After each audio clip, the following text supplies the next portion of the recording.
আলাইকুম। আজকে আমার ভাই বোনের মাঝে কালারফুল ফালুদার রেসিপি শেয়ার করব।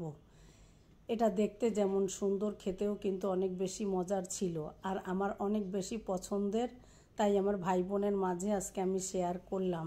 এটা দেখতে যেমন লোভনীয় ছিল, খেতেও কিন্তু অসম্ভব সুস্বাদু ছিল। পরিবারের সবার জন্য বানিয়ে নিয়েছিলাম সন্ধ্যাবেলায় নাস্তায় চায়ের আড্ডার সাথে। এই রেসিপির জন্য চুলায় আমি একটা পাত্র বসিয়ে দিয়ে 2 কাপ পরিমাণ পানি দিয়েছি। যেহেতু আমি ঘরে ফালুদাটা তৈরি করব, তাই ঘরে আমি জেলোটা তৈরি করার জন্য 2 কাপ পরিমাণ পানি দিয়ে দিলাম। 2 কাপ পরিমাণ পানি দিয়ে এখানে আমি আগার দিয়ে দিলাম 1 টেবিল চামচ পরিমাণ। এখনও কিন্তু চুলাটা আমার অফ আছে। খুব ভালো করে চামচ দিয়ে নাড়াচাড়া করে মিশিয়ে নিয়ে এই পর্যায়ে কিন্তু আমি চুলাটা জ্বালিয়ে দিয়েছি। চুলার জালটা মিডিয়াম টু লো আছে।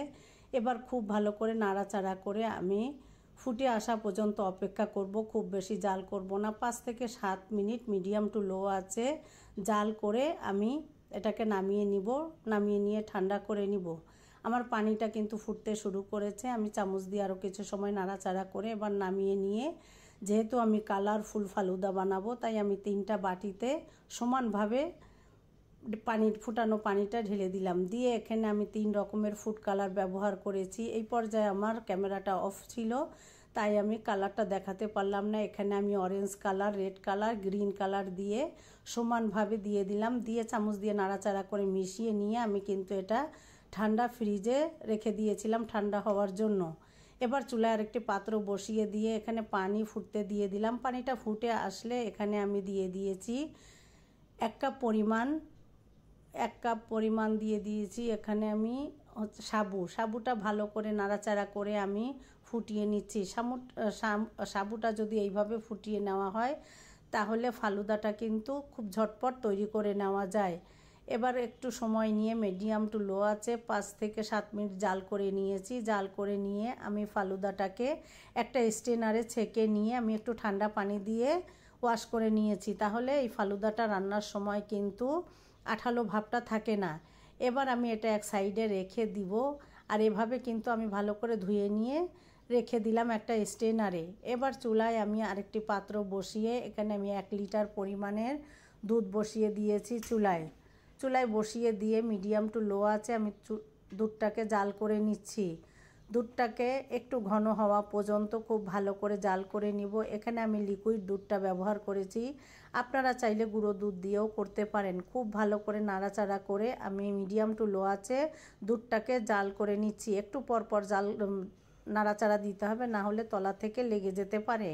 এবার এখানে আমি দিয়ে দিলাম 1/2 কাপ পরিমাণ গুঁড়ো দুধ দিয়ে খুব ভালো করে নাড়াচাড়া করে মিশিয়ে নিয়ে আরও কিছু সময় জাল করে আমি যে সাবুটা স্ট্রেনারে ঠান্ডা পানি দিয়ে ধুয়ে রেখে দিয়েছিলাম এইটা দিয়ে দিলাম। দিয়ে খুব ভালো করে নাড়াচাড়া করে দুধের সাথে মিশিয়ে দিচ্ছি।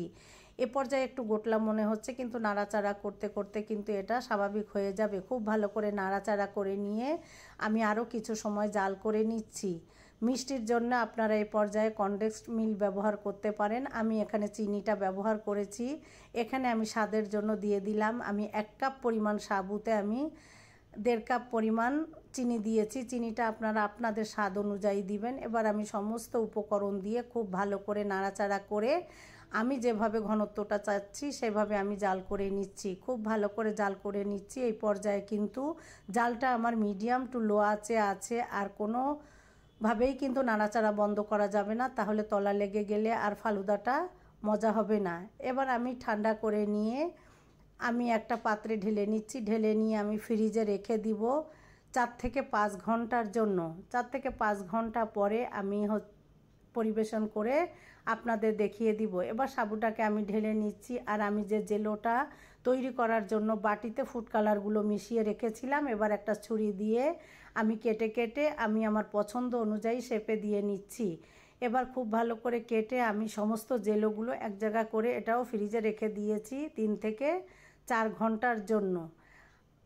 এবার 4 ঘন্টা পরে আমি আপনাদের একটু পরিবেশন করে দেখিয়ে দিচ্ছি, যেহেতু কালারফুল জেলোটা আমার কতটা সুন্দর হয়েছে দেখতে। আমি 3 রকমের এখানে ফুড কালার ব্যবহার করেছি। আর এই কালারগুলো এতটাই সুন্দর হয়েছে, মাশাআল্লাহ, অনেক বেশি সুন্দর ছিল দেখতে। একইভাবে সমস্ত জেলোগুলো আমি এভাবে কেটে নিয়েছি। কেটে নিয়ে এবার আমি রেখে দিয়েছি ফ্রিজে। রাখার পরে আমি এবার একটু পরিবেশন করে আপনাদের দেখিয়ে দিচ্ছি।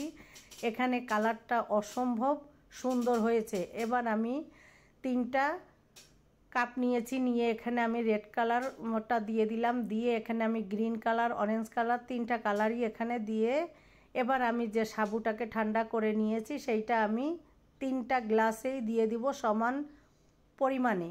এই পর্যায়েও কিন্তু আমার ক্যামেরাটা অফ হয়ে এসেছিল। আর এখানে আমি আজকে এর সাথে ব্যবহার করব পাকিস্তানি যে রুয়াবজাটা আছে, এর কালারটা অসম্ভব সুন্দর। আর আমার যেহেতু রুয়াবজা অনেক বেশি পছন্দ, তাই আমি একটু বেশি করে দিলাম। এখানে আমি ফালুদা দেওয়ার পরে আরও কিছুটা জেলো দিয়েছিলাম আইসক্রিম দিয়ে রুয়াবজা বেশি করে দিয়ে আমি কিন্তু পরিবেশন করেছিলাম। মাশাআল্লাহ, আপনারা দেখতেই পাচ্ছেন, দেখতে যেমন লোভনীয় আর খেতেও কিন্তু অসম্ভব সুস্বাদু ছিল। যদি ভালো লাগে আপনারাও এরকম কালারফুল ফালুদা বানিয়ে পরিবারের সকলকে পরিবেশন করতে পারেন। ভালো লাগলে সাথে থাকবেন, লাইক কমেন্ট শেয়ার করবেন। সবাই অনেক বেশি ভালো থাকবেন। আল্লাহ হাফেজ।